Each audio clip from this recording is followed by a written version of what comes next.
The verse of the day is Acts 3:16, and it says, "Through faith in the name of Jesus, this man was healed. And you know how crippled he was before. Faith in Jesus' name has healed him before your very eyes." To give a little context, Peter just healed a crippled man. He's explaining to those that were like, "Whoa, what just happened?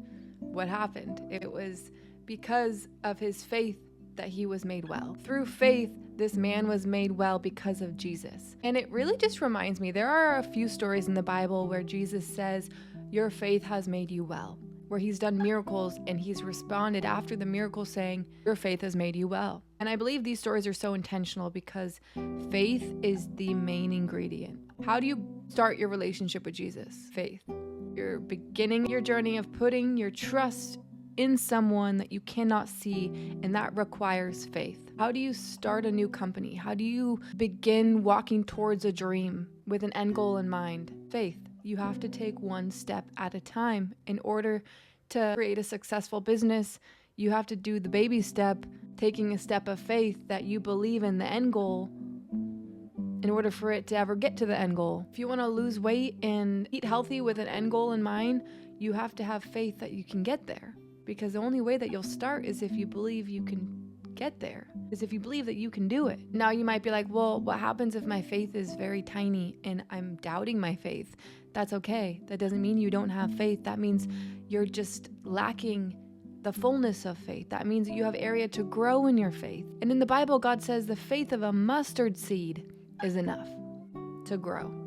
All it takes is blindly stepping, even if you have no clue what you're stepping toward or what you're stepping into. The tiniest amount of faith God can use to reveal his nature and to take you one step at a time to continue to grow your faith. When I think about my story, my faith has 100% made me well. It hasn't made me perfect. It's made me healthier.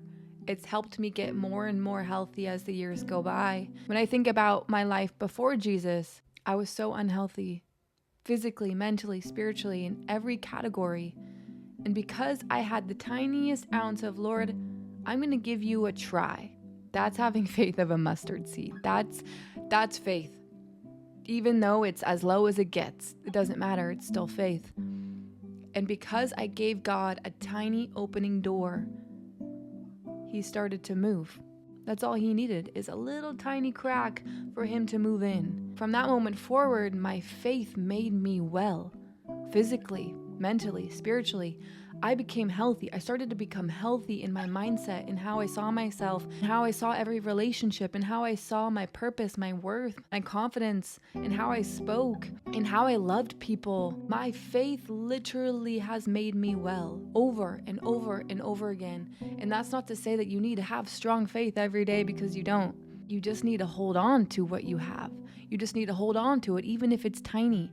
The amount of times I've run to God with my lack of faith, that's still me holding on to a tiny part of it because I'm running to him to help me fix it. He doesn't need you to have all the confidence in the world that God is 100% who he says he is and you're 100% who he says you are.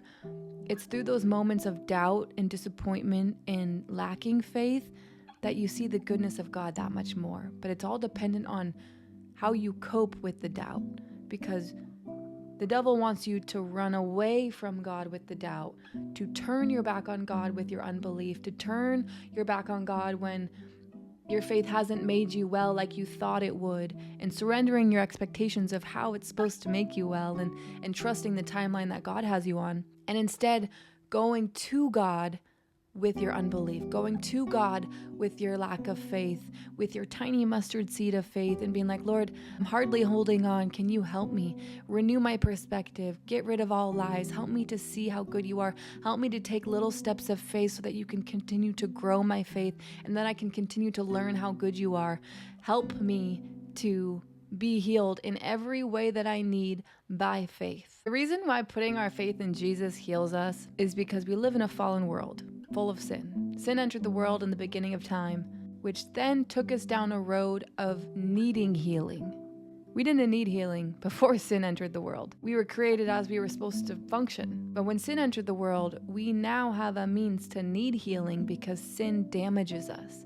Sin draws us away from who we are. Sin hurts us, causes pain, heartache, confusion. And so faith makes you well because putting your faith in Jesus gives you access to the very thing that overcame sin. So now you can overcome sin. So you actually get healing from the power of God within you. Our faith makes us well, and we continue to get well every single day. We never stop getting well. We never stop growing and progressing and learning how to overcome sin because sin knocks at our door every day. We might have a really strong week where we're on fire, we're in alignment, we're so strong, we're confident, there's no doubt. And then we might fall into a week where our faith is being tested, where we have doubt, where life is hard, where a loved one passes away, where we lose our job, where our finances are tight, where a friend betrays us. And those things of the world, those things in life test our faith, right? Sometimes damage our faith and shrink our faith, but that doesn't disqualify the goodness of God. It just solidifies the fact that we live in a hurtful world. So running to God with your hurt will continue to keep you in that healed perspective and safe perspective. It will teach you that when you have weeks of doubt and weeks of unbelief, you start to understand that those are temporary and it's a part of life and it's part of growing your faith. And you won't run from it or judge yourself for having those low moments, but you'll see them as avenues to lean on God for God to be strong through you. Today's verse makes me ask myself, where do I feel crippled? Because whatever that answer is, Jesus can make me well in that area.